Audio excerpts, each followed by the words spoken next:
Hi everyone, it's Miss Costa here, and in this video we're going to be going through all of the graph topics that could come up in order to get a grade 6 for your GCSE. Now there are a few graph topics that are excluded, which is cumulative frequency, and that will be in the statistics section.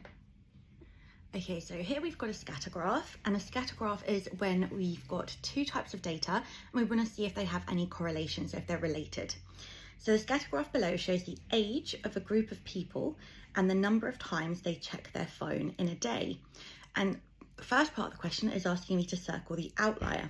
Now an outlier is like a random piece of data that doesn't fit the trend of the general data. So it's generally going to be the little point that is far away from everything else, from the trend of the rest of the data. In this case, this would be the outlier over here. And I need to write down its coordinates. So that would be 53 and 141. But it's actually just asked me to circle it. I don't need to write down its coordinates. Sometimes it might ask you to. Now, the next part of the question says describe the relationship the scatter graph shows. So along the x-axis, I've got the age of years.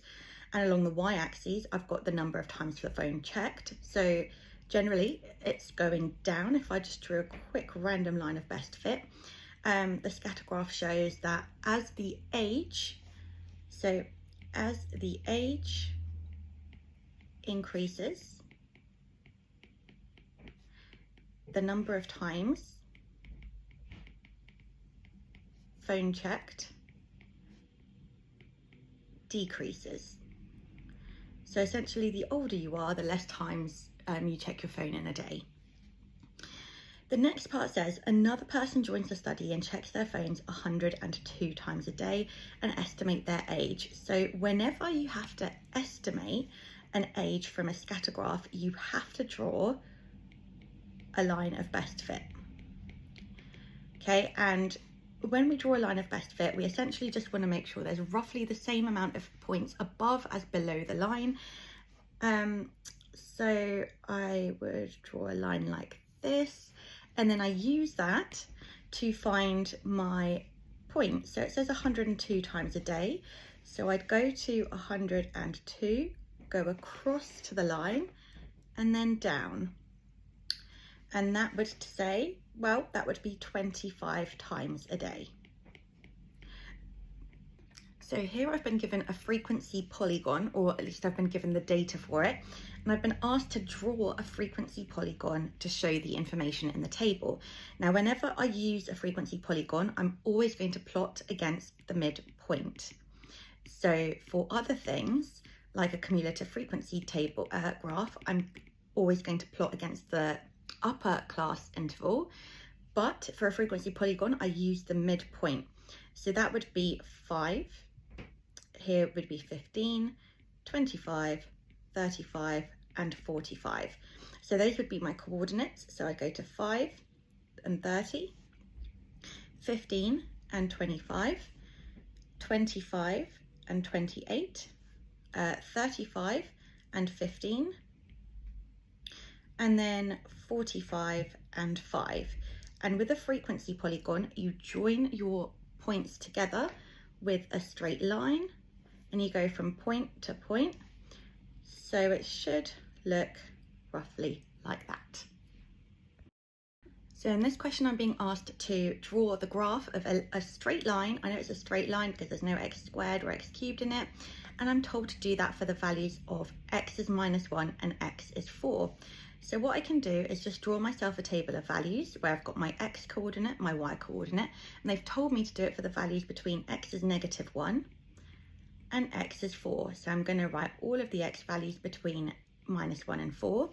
And then to work out the y value, y is 4 take away 2 lots of the x value. So it's always easiest to just start from the positive, just because it makes your life a lot easier. So for the first one, I would do 4 take away 2 times 4. 4 take away 8 is -4. Then I do 4 take away 2 times 3, because the x value is 3. 4 take away 6 is -2. Then I would do 4 take away 2 times 2, as the x value here is 2. and that would give me 4 take 4, which is 0. Now you should notice that it's going down in a pattern, in a constant gap. So you could just then predict the next few values. I can see it's going down in 2s, or in this case it's going up in 2s. So that would be 2, 4, and 6. And to double check it, your last coordinate, if you do this quick shortcut way, just substitute the last coordinate in. So 4 take away 2 times -1. That would give me 4 take away -2, which is 6. Remember, a negative, when you're taking away a negative, is the same as adding. So then I just plot my graph. So I've got -1 and 6, 0 and 4, 1 and 2, 2 and 0, 3 and -2, and the 4 coordinate doesn't actually fit on the graph. As a quick reminder, over here, every coordinate is always written in the form x, y. So this is the x coordinate and the y coordinate is below, and that's how I know which coordinates are. And then I just join it together with a straight line. Don't forget to actually draw the straight line, because the amount of people that just plot the coordinates and then don't draw the straight line is quite a lot. So that's how we do this. So for the next question, I'm being asked to draw the graph of a quadratic. I know it's a quadratic if it's got an x squared in it. And what that essentially means is I'm going to have a graph that looks something like this. So if this is a non-calculated paper, I just have to substitute the values. So again, start with the positive, just makes your life easier. So that would be 3 squared plus 3 times 3 minus 2. So 9 plus 9 minus 2, which is 16. Then I've got 2 squared plus 3 times 2 minus 2. So that would be 4 plus 6 minus 2, which is 8. Then I've got 1 squared plus 3 times 1 minus 2. So that would be 1 plus 4 minus 2, which is 3. Then I've got 0 squared plus 3 times 0 minus 2, which would be minus 2. Then I've got the next ones, so I'll just rub out the working over here. With a quadratic, it's a little bit harder to predict because it's not a straight line, so it's not going up in a linear pattern. So -1 squared plus 3 times -1 minus 2 is 1, because a negative times by a negative gives me a positive, plus -3 minus 2. So 1 minus 5 is -4. Then with -2 squared, we do -2 squared plus 3 times -2 minus 2. So that would be 4 plus -6 minus 2. So 4 take 8 is -4. And then for the last one, we've got -3 squared. So -3 squared plus 3 times -3 minus 2. So that would be 9 plus -9 minus 2, which is 9 minus 11, which is -2. So I've got my coordinates there. So my first coordinate would be 3, 16. If I start from here, that doesn't actually appear on the graph. So I'd do the next one, which would be 2, 8. So 2, 8 is over here, then 1, 3, then 0, -2, -1, -4, -2, -4, and -3, -2. So I just join my plot points together with a nice curve. Okay, so for a quadratic, it should always be a nice curve, and you should draw it freehand, which means without a ruler. And now the next part of the question is saying, using your graph, find estimates for the solutions of the equation x squared plus 3x equals 3. So this is the graph, which is this part here, and I want to find where the graph equals 3. So what I want to do is draw the line y equals 3. Oh, this is a terrible straight line. I want to draw the line y equals 3. So I do that here, and then find the parts where the graph crosses. Well, at the moment, there's only one part where it crosses the line. So the solutions for that would be x equals 1. So I know that y equals 3 over here. The coordinate is 1, 3. That's the point where it intersects. And whenever you're finding a solution from a graph, if you've been given like a quadratic and a linear, you just draw them on and find the point of intersection. So it's just saying find the solutions. On this graph, there's only one solution, which is x is 1. Okay, so now I've been given a cubic graph. So a cubic graph roughly should look something like this, because when you cube a number, you have a positive, but you also have a negative. When x squared, the reason it reflects is because anything, a negative times by a negative is a positive. But when you cube it, like 2 times 2 is negative 2 times negative 2 is positive 4. But if you times it by negative 2 again, it becomes negative 8. So that's why it dips back into the negative.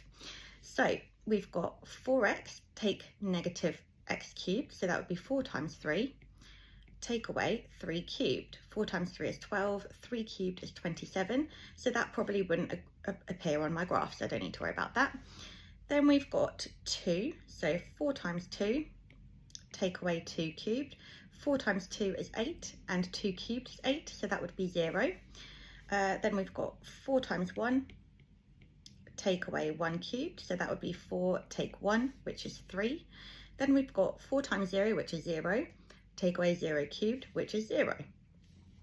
Then I've got minus 1, 4 times by minus 1, take away minus 1 cubed. So that's going to be minus 4, take away minus 1. So that would be minus 4 plus 1. Be very careful with the cubic graphs. The negatives are going to be quite tricky. So just remember, when you subtract a negative, it's the same as adding. So minus 4 plus 1 is minus 3. Then we try it with negative 2. So that would be 4 times negative 2, take negative 2 cubed. So that would be minus 8, take away minus 8, which is minus 8 plus 8, which is 0. And the last one would be minus 3. So 4 times minus 3 is minus 12, and minus 12 minus minus 27 is going to be minus 12 plus 27, so that's going to also not appear on the graph. So we just need to plot the points that appear on the graph. So that would be 2, 0, 1, 3, 0, 0, minus 1, minus 3, and minus 2, 0.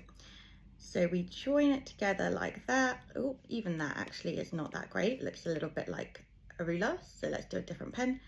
So we join it freehand, and that's what the graph looks like. So here I've been given a graph and some simultaneous equations, and I'm asked to solve the simultaneous equations. Now I could solve them algebraically, but it's a lot quicker if I've been given a graph to just solve them using the graph. And the way you do that is you just find the point where the two lines cross, and the coordinate is going to give you your x solution and your y solution. So let's have a look at where these two lines cross. Well, the x value is 2.6 and the y value is 2.2. So that's all I need to do. Sometimes they might ask you to write it as a coordinate, in which case you just write 2.2, 2.6, 2.2. But the simultaneous equations, they're naturally solved on the graph because it's the point of intersection. It's where the x and the y variables agree. Okay, so in this question, I am told that point A has the coordinates 4, negative 2, point B has the coordinates minus 13, 9, and I need to find the midpoint of line AB. So it can be helpful to just draw like a quick sketch just to see what's happening with my line. So 4, negative 2 would be roughly here, and then negative 13, 9 would be roughly here. So I can visualize that as the line AB. And I could write in the coordinates, that would be 4, negative 2, that would be negative 13, 9, and I need to find the midpoint. So the way that we find a midpoint generally with anything is we add the two values together and we divide by 2. So I can do that for my x values and my y values. So my largest x value is 4, and my smallest one is minus 13. So I want to essentially find the difference between them. So if I add them together, so minus 13 plus 4 gives me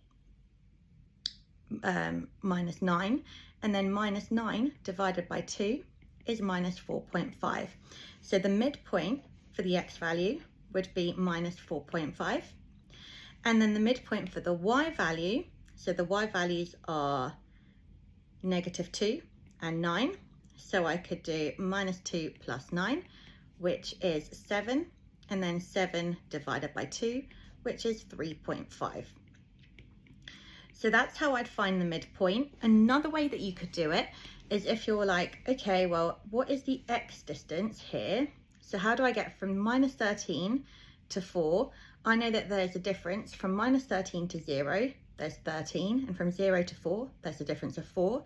So I could do 17 divided by 2, which is 8.5, and then you subtract 8.5 from either 4 or you add it on to 13, and that would give you the rough midpoint here of same thing, -4.5. And you could do the same with the y value, where you think, what is the distance? So from 9 to -2, that's a distance of 11, because from 9 to 0, that's 9, and from 0 to -2, that's 11, and 11 divided by 2 is 5.5. So you'd either subtract 5.5 from 9, which is 3.5, or you'd add it. So you pick whichever works best for you. Either add the values, so either add the values and divide by 2, or you can just think about the total distance and divide that by 2 and then subtract it or add it on from your values. So here I'm being asked to find the equation of the line. Now every straight line is written in the form y equals mx plus c, where m represents the gradient of the line, so that's the steepness. And to work out the gradient, the easiest way is to just work out the change in the y coordinates and divide that by the change in the x coordinates. And sometimes you can shorten this to y2 take y1 over x2 take x1, and all that means is the second y coordinate take the first one and the second x coordinate take the first one. And then c, that represents the y-intercept, so that is always super easy to find because it's literally where the line crosses the y-axis. So already I can start writing part of my equation of the line. So that would be y equals mx plus 4, because the y-intercept is 4. Then I need to work out the gradient. So the gradient, I just want to form a nice triangle, and then I want to make sure that the line goes through a corner of one of the squares. You don't want to be working with like 0.2 and things like that, so make sure it's a whole number. So the change in the y coordinates from 4 to 0, that's a difference of 4, and the change in the x coordinates from 0 to 2, that's a difference of 2. So the gradient is going to be 4 divided by 2, which is 2. So the gradient is 2, however, I need to think about what's actually happening to the line. So is it got a positive or a negative gradient? And what you can do, if you find this a little bit confusing, you can just use this little analogy. So it's the hill of gradients. So if we're going from left to right, we're going up the hill, so that's a positive gradient. And if we're going from left to right, we're going downwards, then that would be a negative gradient. So this line has a gradient of -2. And also, if you want to double check if you've got the right line, then just substitute a point, a coordinate, and see if it makes sense. So for instance, if I accidentally wrote y equals 2x plus 4, does that make sense? So if x is 2, does y equal 8? No. So I know I must have done something wrong. Double check the gradient. So I know it's negative, so I'd write y equals -2x plus 4. Now does it work with the same coordinate? So if x is 2, does -4 plus 4 make 0? Yes, so I know I've got the right line. But the key thing is people always forget about the negative or the positive gradient. Okay, so in this question, I have been given the equation of two lines and I'm asked to show that they are parallel. Now, the key thing to know and remember is that parallel lines have the same gradient. So if these two lines were parallel, then they would both have the same gradient. So what I want to do is write them both in the form y equals mx plus c, where m tells me what the gradient is. Now line 1 is already written in the form y equals mx plus c, so I know that the gradient of that line is 2. For line 2, I'm going to have to do some work. So I know that the equation of line 2 is 4y minus 8x plus 3 equals 0. I want to rearrange this to make y the subject. So I can start by subtracting 3 from both sides. So 4y take x, 8x equals 3. And then I can add on 8x. So 4y equals 8x plus 3.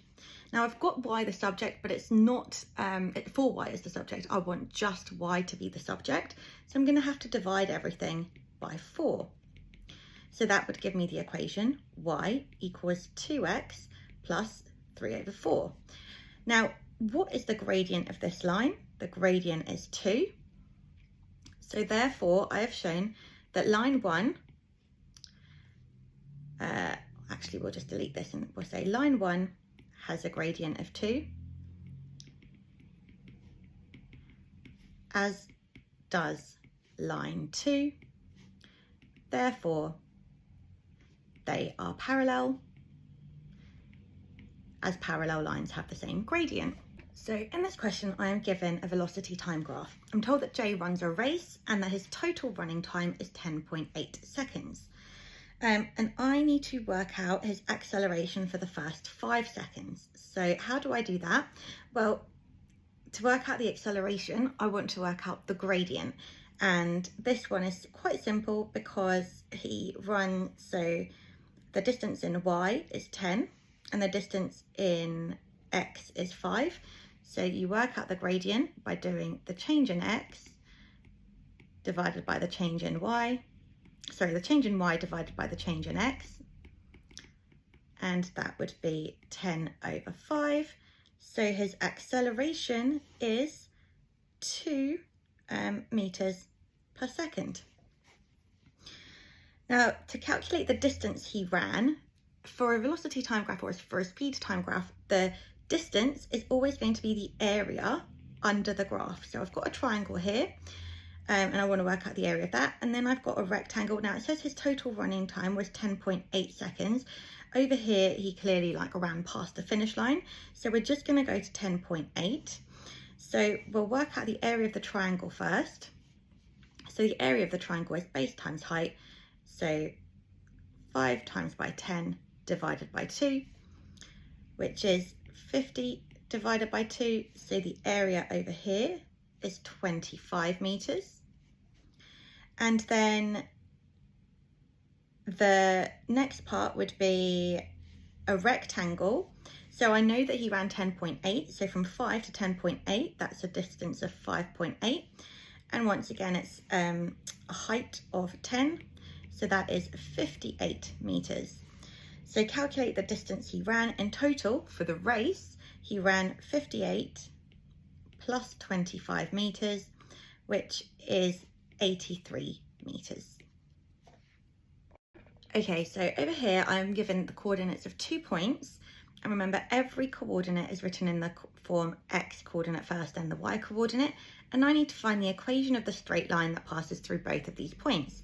So I'm looking for a straight line in the form y equals mx plus c, where m is the gradient and c is the y-intercept. So the first thing that I can do is work out the gradient because I have been given 2 coordinates. So remember that the gradient can be found by subtracting, or the difference between the y coordinates. So y2 take y1 over x2 take x1. So the second y coordinate is -1. So I'm going to do -1 minus 11 over the second x coordinate is -2, -2, -4. So -1 minus 11 gives me -12, -2 minus 4 is -6, and -12 divided by -6 is going to give me +2. So the gradient of the line is going to be 2. Now, if I know that, I can form part of my equation. So I can say y equals 2x plus c. And all I need to do now is find out the value of c. Now, in an equation of a straight line, what the y and the x variables represent is the y and the x coordinates. So if I have been given a coordinate that is on the line, then I can just substitute that into the equation. So here, in this coordinate, y is 11, when x is 4. So I just substitute that in. So 11 is going to be 2 times 4, which is 8, plus c. Therefore, c is going to be 11 take away 8, which is 3. So the full equation of the line is going to be y equals 2x plus 3. I can double check that to see if it works. Does it work for -2 and -1? So -1 equals -4 plus 3. Is that correct? Yes, then you know you've done it right. Okay, so this is the equation. This is my double check. Okay, so for the next part of the question, I'm told that the m is the midpoint of AB such that AM equals MB. So it's halfway through both of the equation of the line, and I need to find the coordinates of the midpoint. Now, how do you find the midpoint? The midpoint of anything is found by adding the two values together and dividing by 2. So let's add my two y values together to work out my y coordinate. So 11 plus -1 divided by 2 is 10 divided by 2, which is 5. So my y coordinate is going to be 5. And then let's do the same for the x value. So the x coordinate is -2 and -4. So -2 plus 4 divided by 2 is 2 over 2, which is 1. So my coordinates are 1, 5. Remember, midpoint, you add the values together, divide by 2. Okay, so over here I've been given a grid and some inequalities and asked to shade the region that satisfies them all. So the key thing to remember when we're dealing with inequalities on a grid is that there are two types of lines that you can draw, a solid line or a dotted line. So whenever the inequality can be greater than or equal to or less than or equal to, so whenever the line satisfies the inequality, then we draw a solid line. If it's less than or greater than, then we draw a dotted line. So I know that this line here is going to be solid, this one is going to be dotted, and so is this one. So sometimes it helps to just draw it in pencil and then go back over it in pen, just because then, you know, you can cross out the little dots. So let's start with the nice and easy one. This is x is greater than 1. So what I want to do is just think, where would I draw the line x equals 1? I would draw the line x equals 1 over here, because on this line, it crosses the x-axis at 1, and therefore every x coordinate on this line is 1. So that's the line x equals 1. It's dotted because the inequality is x is greater than 1. And what does that actually mean? It means all of the x coordinates must be greater than 1. So this inequality would be satisfied by anything to the right of it. Then we can try the next one. So y is greater than 4 minus x. So there's a few strategies we could do here. You could do a table of values and work out a number of coordinates, or you could just substitute the coordinates at the x-axis and the y-axis, and then that gives you a nice range. So if x is 0, y is going to be greater than 4 take away 0, so y is going to be greater than 4. So when x is 0, y is 4, and when y is 0, so 0 is greater than 4 take away x, so 4 take away 4 gives me 0, so x must be 4. So you've got that, and if you wanted to, you could plot another coordinate. So let's say -2.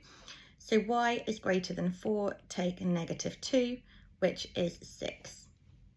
Okay, so you don't have to plot absolutely every coordinate in order to draw the line, especially because if you use a ruler, you'll be able to join it up. So I'm just going to draw this dotted line here.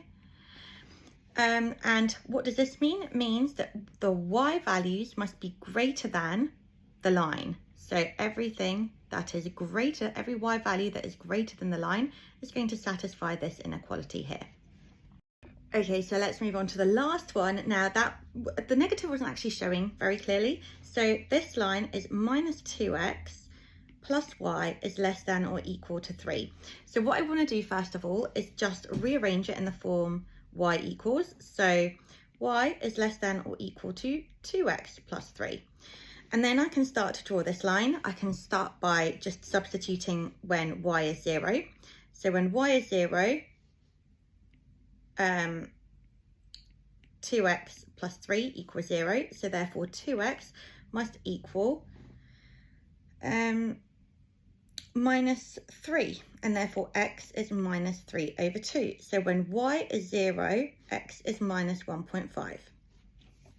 Then when x is 0, I know that y equals 0 plus 3, so y equals 3. So when x is 0, y is 3.